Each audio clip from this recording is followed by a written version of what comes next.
Hello everyone, welcome to Short and Simple, the official YouTube channel of Young Minds Career Institute, and I'm Ashish Ranjan.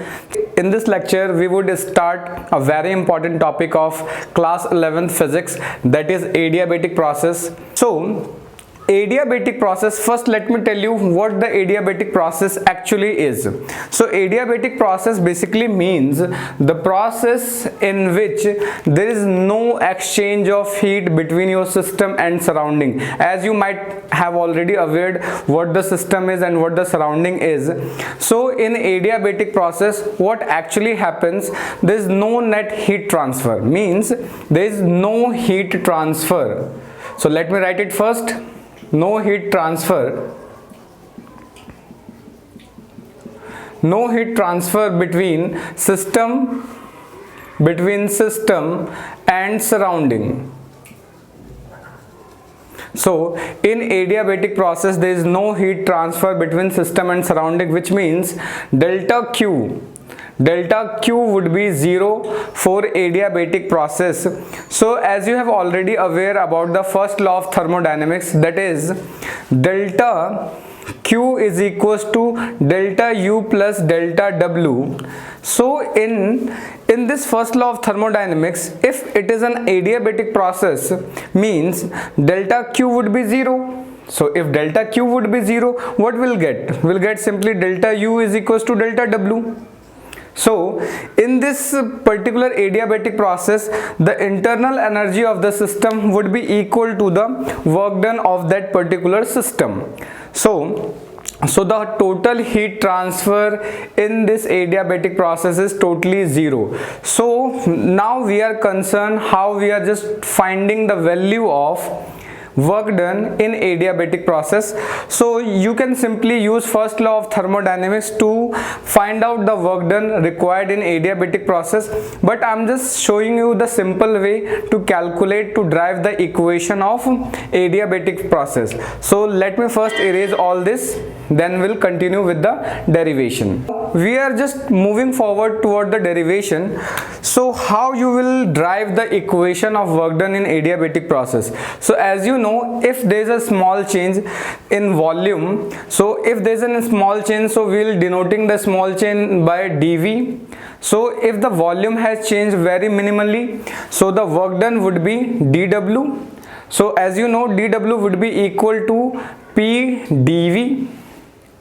And from the ideal gas equation you have already read that PV is equals to nRT, but as you know that there is one scientist named Van der Waal who have just corrected that particular PV is equals to nRT by PV gamma is equals to nRT, or PV gamma is equals to constant, because as Van der Waal said that the expansion of a gas is not an isothermal process, rather it is a process called adiabatic process. So expansion of any gas would be an adiabatic process, not an isothermal process. So if it is an adiabatic process, then we will simply drive this equation PV gamma is equals to nRT. So we can say that P would be equal to nRT upon V ki power gamma. This would be the pressure. So what we are doing, if I consider it as a first equation and it as a second equation, then what I'm doing, I'm just simply putting the value of P into this equation. So once I'll put the value of P in this equation, the equation would be like this.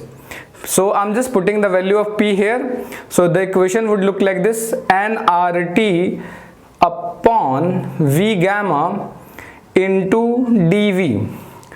This equation would come as you just put the value of P into that particular equation.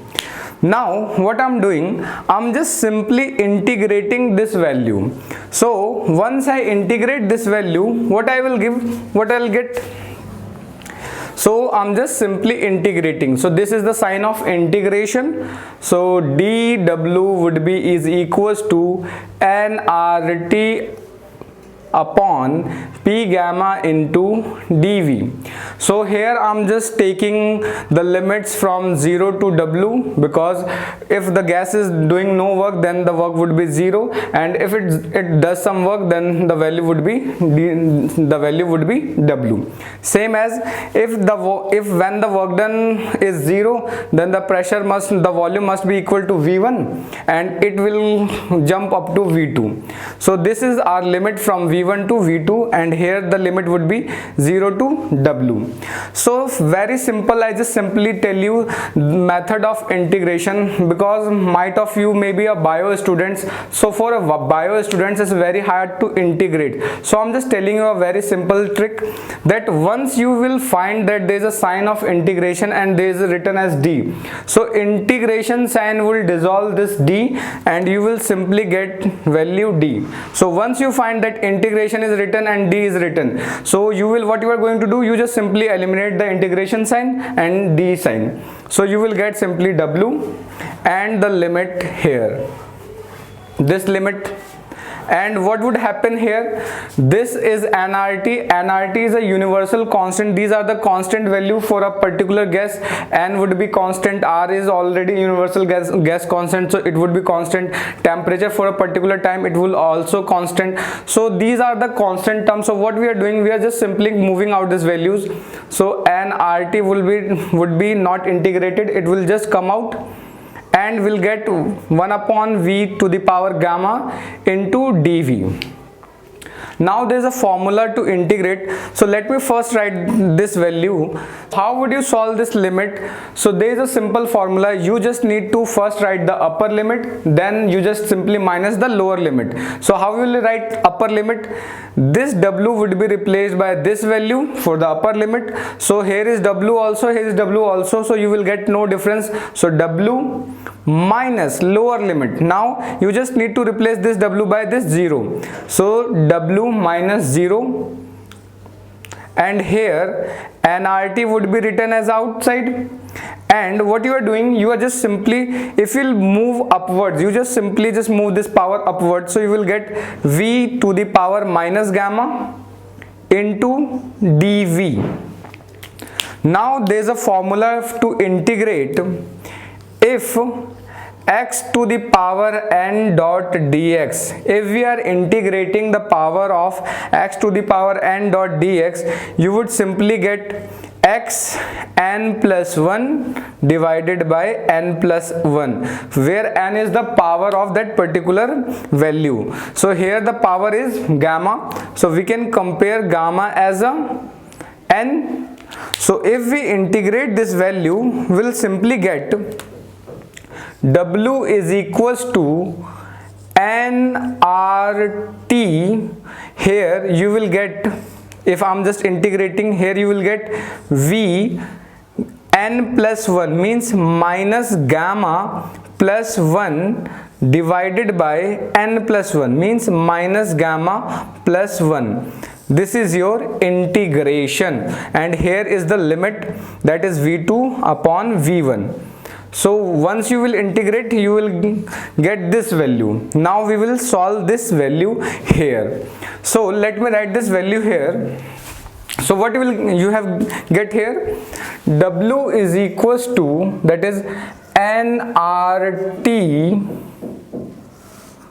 I can write V 1 minus gamma divided by 1 minus gamma, and V1, V2 would be the limit.